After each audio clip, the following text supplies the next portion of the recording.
আচ্ছা বলো তো, আমাদের চোখ চোখ দিয়ে আমরা কি করি? দেখি।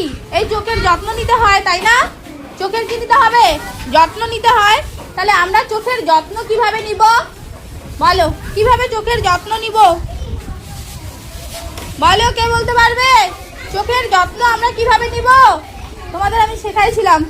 পরিষ্কার জল দিয়ে ধুয়ে ফেলবো, তাই না? আমরা সকালে উঠে কি করি? যখন ব্রাশ করি তারপরে কি করি? মুখ ধুয়ে ফেলি, চোখের মধ্যে কি দেই? জলের ঝাপটা দিয়ে দেই, তাই না?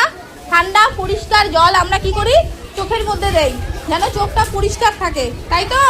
তাহলে চোখ আমরা এভাবে পরিষ্কার করি। এবং আর কি করি? যখন আমরা কোথাও ধুলো, এই যে স্কুল থেকে তোমরা বাড়ি যাও না? স্কুল থেকে বাড়ি গেলে তোমরা কি করো? চোখটা হাত মুখ ধুয়ে ফেলো। কেন ধাও? কারণ তোমাদের চোখ কি হয়? ধুলো থাকে, সেজন্য তোমরা কি করো?